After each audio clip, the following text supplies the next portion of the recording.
Hello दोस्तों, आप सभी का स्वागत है मेरे यूट्यूब चैनल पर। आज हम लोग डिस्कस करेंगे हाइपरथायराइडिज्म। एक्चुअली मेन ये नहीं है कि hyperthyroidism, because we all know what is hyperthyroidism. But हम आज ये जानेंगे कि प्राचीन ग्रंथों में हमारे आचार्यों ने हाइपरथायराइडिज्म के बारे में क्या बताया है ना। तो सबसे पहले हम हाइपरथायराइडिज्म के कॉजेज़ डिस्कस कर लेंगे, क्योंकि बहुत लोग होते हैं जिनको नहीं पता व्हाट इज़ हाइपरथायराइडिज्म। तो उनको मैं बताऊंगी कि जब थायराइड ग्लैंड सिक्रेशन ज़्यादा करने लगती है तो हाइपरथायराइडिज्म होता है। और उसके सिम्टम्स क्या हैं? मेन सिम्टम्स हैं आकस्मिक वजन घट जाना, स्वेटिंग होना मतलब पसीने बहुत आना, चक्कर आ जाना, है ना, या फिर कभी कभी कंपन भी होता है शरीर में। और अगर महिलाएं हैं तो उनमें मासिक धर्म की भी प्रॉब्लम आती हैं। ठीक है, लेकिन ये सिर्फ इतना ही नहीं है, इससे जुड़े हुए और भी सिम्टम्स होते हैं। लेकिन जो मेन है उसमें जो मेन आज मुझे डिस्कस करना है वो ये है कि आचार्यों ने प्राचीन ग्रंथों में आचार्य चरक ने क्या कहा इसके बारे में। तो शुरू करते हैं। एक्चुअली हमारा शरीर 3 एलिमेंट से बना हुआ है, 3 एलिमेंट्स के बैलेंस से बना हुआ है। सबसे पहले हमें ये जानना होगा कि वात पित्त कफ ना, इन तीनों से शरीर बना हुआ है। इन तीनों के बैलेंस से एक्चुअली में शरीर बना हुआ है। और जो भी आचार्य ने बताया वो इन तीनों के इर्द गिर्द ही बताया, इन तीनों दोषास के इर्द गिर्द ही बताया है कि अगर ये कम हुआ, ये ज़्यादा हुआ तो ऐसे डिजीजेज होंगी, है ना। तो ऐसे ही इन्होंने हाइपरथायराइडिज्म के बारे में बताया। पहले ऐसे टर्म्स नहीं थे कि हम हाइपरथायराइडिज्म बोल दें या फिर हाइपोथायराइडिज्म बोल दें। एक्चुअली में उन्होंने कभी ये टर्म्स दिए ही नहीं। ये टर्म्स सारे के सारे एलोपैथिक मेडिसिन के द्वारा प्रोवाइडेड हैं। ओके, बट आचार्य ने क्या कहा वो भी हम जानेंगे, पर पहले हम वात पित्त कफ जानेंगे इसके बारे में जानने के लिए। तो बहुत छोटे छोटे लेवल पे जानते हैं कि what is vata, what is pitta and what is kapha, because अगर मैं बहुत डिटेल में बताऊंगी तो वो समझ में नहीं आएगा।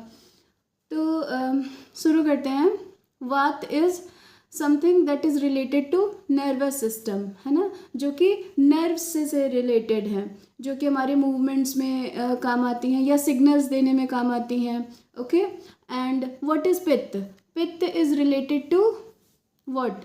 एंडोक्राइन सिस्टम, है ना, वो हार्मोन से रिलेटेड है। Okay, and kapha is related to nourishment.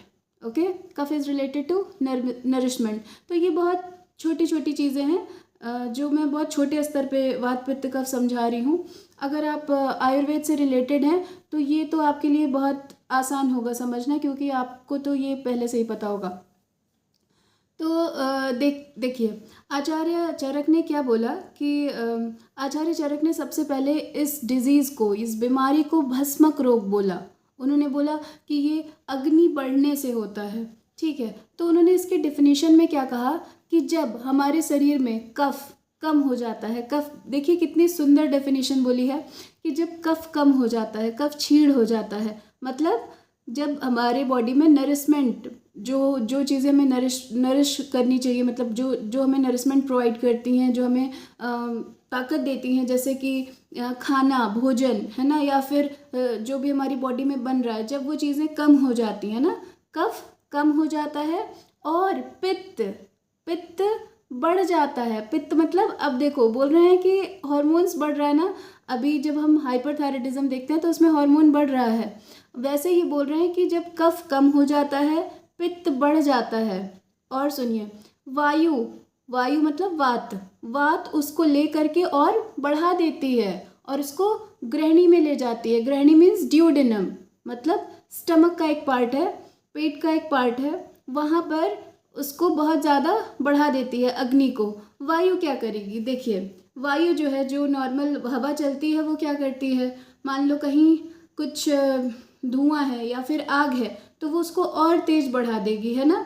बस वही हमारी बॉडी में भी हो रहा है। कफ कम हुआ, पित्त बढ़ा और वायु उसको लेकर चल दी कहाँ? ड्यूडेनम, है ना, ग्रहणी मतलब पेट की तरफ। तो अब वहाँ पर क्या होता है, ध्यान से समझिए। वहाँ पर क्या होता है, अग्नि बढ़ जाती है। दैट्स वाई नोन एज भस्मक रोग। भस्म मतलब अग्नि इतनी बढ़ जाती है कि सब चीज़ों को भस्म कर देती है, सब चीज़ों को भस्म कर देती है। और जब जब हमारे पेट में खाया हुआ अन्न, है ना, भस्म हो जाता है, मतलब पच जाता है, तो हमें और भूख लगती है।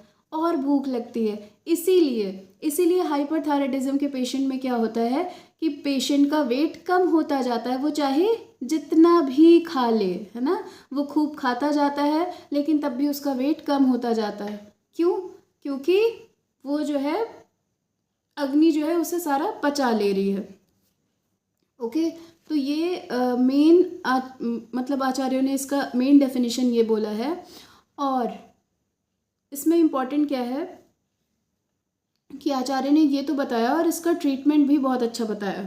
ओके, तो मेन तो भस्मक रोग ये हो गया। अब इसका ट्रीटमेंट हम नेक्स्ट पार्ट में देखेंगे। अगर आपको हमारी वीडियो अच्छी लगी हो तो please like, share and subscribe. और अगर आपको इसके बारे में और जानना हो तो please comment down and thank you.